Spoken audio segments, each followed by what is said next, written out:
estamos no terceiro e último bloco desse político, recebendo hoje aqui o Fausto e o André para conversar sobre a saúde, também um pouco da política, afinal de contas é o ponto político, em Rio das Ostras.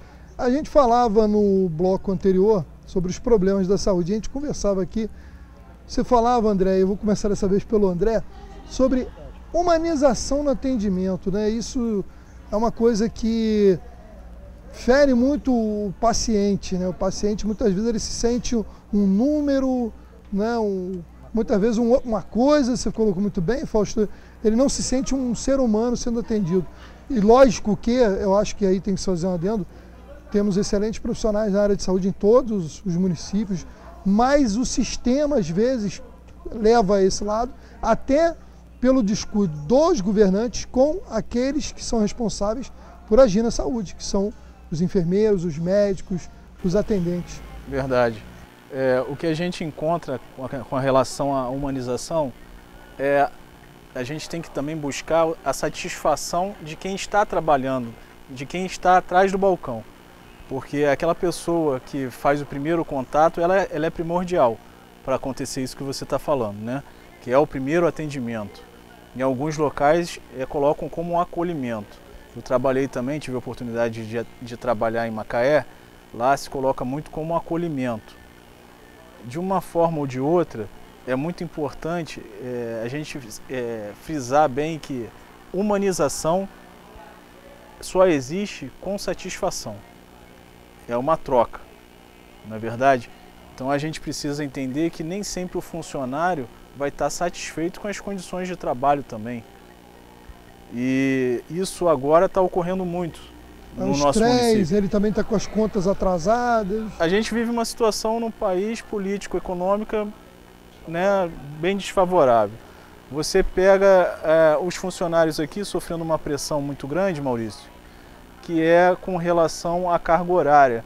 Muitos estão aí se desdobrando para chegar a fazer um bom atendimento para os munícipes, né, para os pacientes, porque na verdade a pessoa tem uma escala, por exemplo, 12/36, mas pela necessidade do setor, né, pela necessidade do pronto-socorro, ou posto de saúde, ou hospital, ele precisa se desdobrar e está trabalhando mais dias.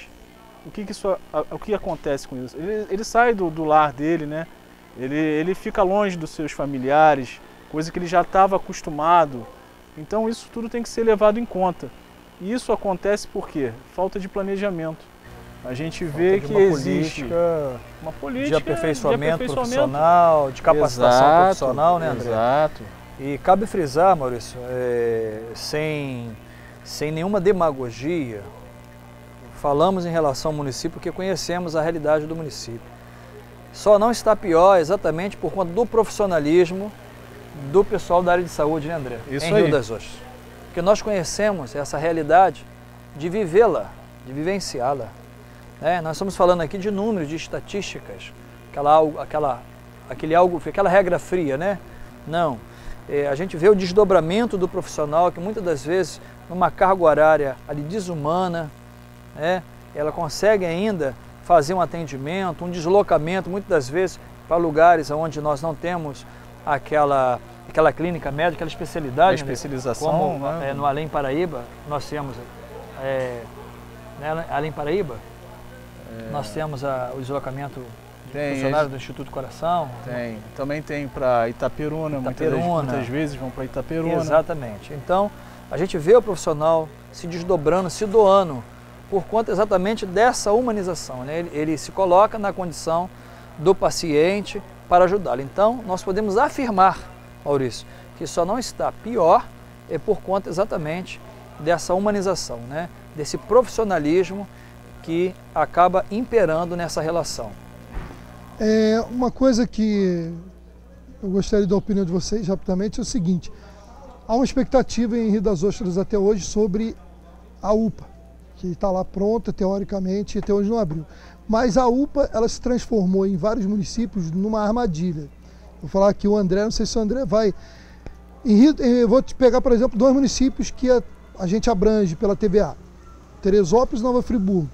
Criaram a UPA e levaram para lá achando que seria a solução de todos os problemas. Primeiro, deixar bem claro que a UPA não vai solucionar todos os problemas. Segundo, que não pode acontecer é de acabar com a emergência em outros espaços de saúde e concentrar tudo na UPA, porque daqui a pouco a UPA não dá conta e a população está refém de uma estrutura que não... Estou falando isso por experiência de outras cidades. Então, se amanhã depois, não vou nem entrar no mérito de até hoje ela não está funcionando, mas se ela vier a funcionar, esse cuidado tem que ser tomado, porque senão ela vira contra o atendimento à população. Sim, isso é verdade, e a gente pode também relacionar o atendimento que a gente tem aqui, em cima do que o Fausto estava falando. Esse profissionalismo atrai pessoas de outros municípios, né? Existe aquela máxima de falar que o pronto-socorro de Rio das Ostras é uma mãezona, né?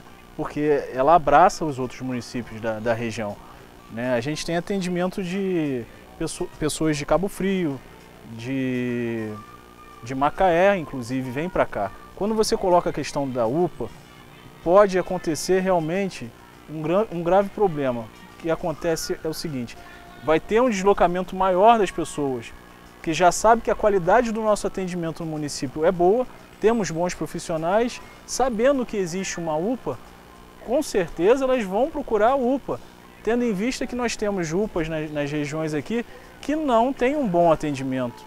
Falta a questão do profissional realmente lidar com as pessoas, seja aquele do acolhimento, do primeiro atendimento, até o próprio médico.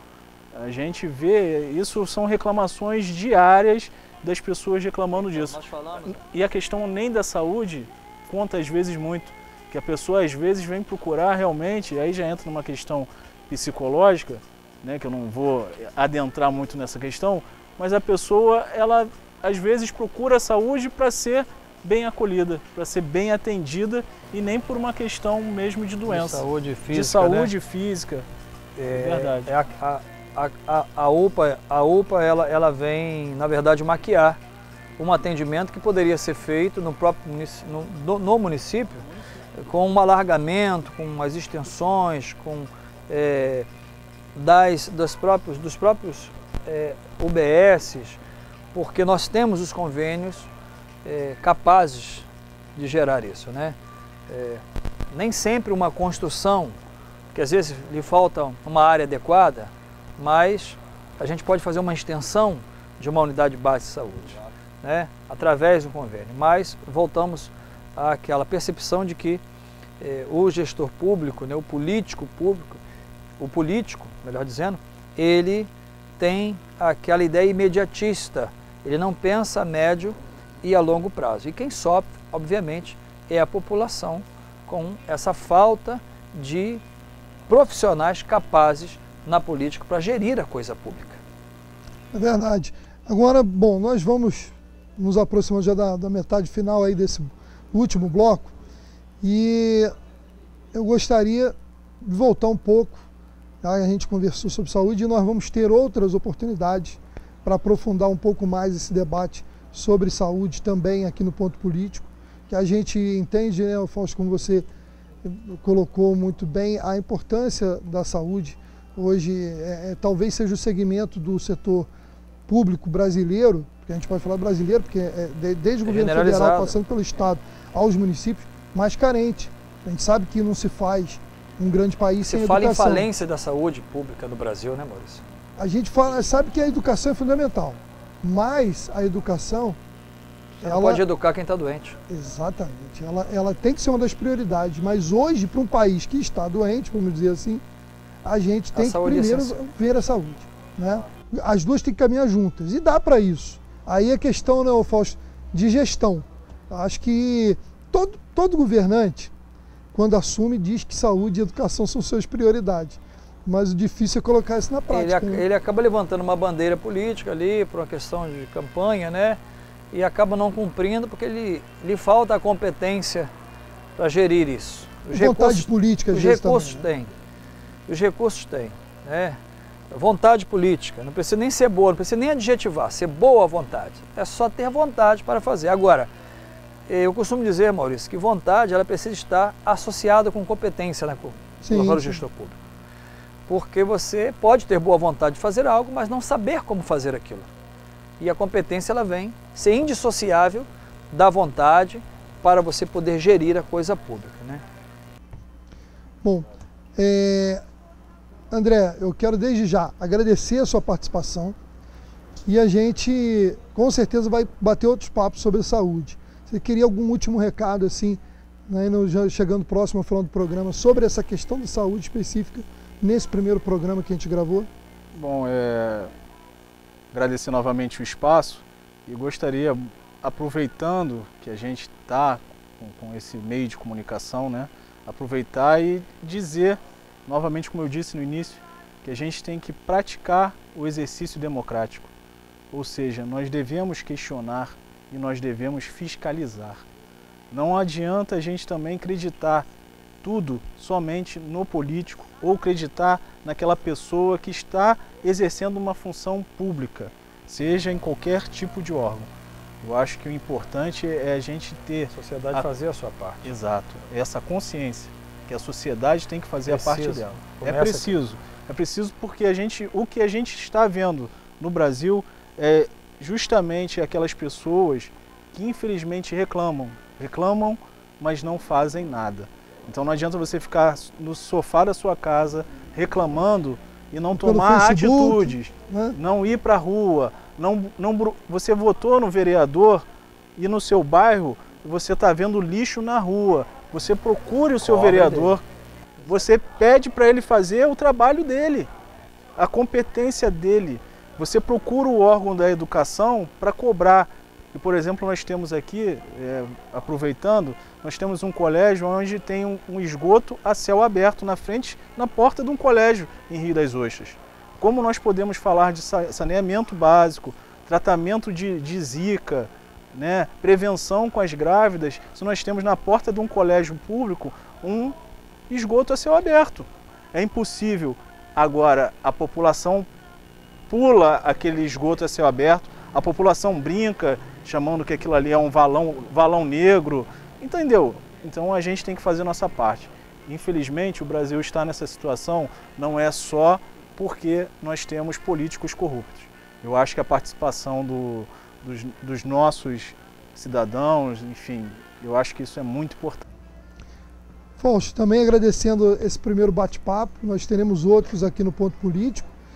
E o seu recado final, eu acho que a gente já falou bastante da saúde, mas a questão da política, da importância de uma conscientização do cidadão de Rio das Ostras, de todos os municípios, do momento que o Brasil está passando, de transformação e de mais cidadania. É um ano eleitoral, um ano para refletir melhor, votar melhor.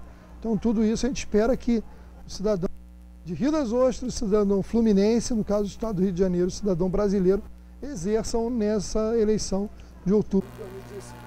Também quero reiterar, Maurício, o agradecimento pelo espaço que a TVA nos concede essa noite, nos colocando à disposição dos senhores para usar esse mecanismo, esse instrumento de informação, parabenizar a todos os telespectadores e deixar um recado, em particular, para os munícipes de Rio das Ostras. Nós estamos chegando próximo às eleições, exerça o seu poder de cidadania, como o André bem disse aqui. Exerça o seu poder de cidadania, cobre, mas faça a sua parte primeiro. Não existe aquela máxima de faço o que eu mando, mas não faço o que eu faço. As maiores transformações passam pela conscientização. Conscientização com a informação. E a TVA tem proporcionado isso e nós queremos agradecer e nos colocar, Maurício, à disposição de vocês para maiores esclarecimentos. E desde já, focando aí e crendo numa mudança política, em particular aqui em Rio das Ostras, que vai ser bem-vinda e é de essencial e salutar para o direito democrático, né? O movimento democrático, enfim. Mais uma vez agradecendo o Fausto, agradecendo o André e agradecendo a você que nos acompanhou nesse Ponto Político. Já estão aqui, não vou dizer nem convidados, já estão intimados para um próximo programa, para a gente continuar falando da saúde em Rio das Ostras, falar de outras questões, falar também da política. E a gente quer frisar que nós gravamos aqui nesse ambiente super legal, em Costa Azul, a pizzaria do Cristiano, né? A gente também teve a oportunidade de fazer uma matéria muito bacana com o Cristiano sobre essa casa maravilhosa, então eu quero agradecer a acolhida do Cristiano aqui na sua pizzaria, nesse espaço super tranquilo e que ajudou a conversa até ficar mais agradável ainda, apesar de ser um tema duro, né, que a gente precisa colocar, são problemas que a cidade de Rio das Ostras vive. Então, Cristiano, mais uma vez, muito obrigado. Obrigado pela sua audiência, obrigado à nossa equipe técnica e até o próximo Ponto Político aqui na TVA, você em HD.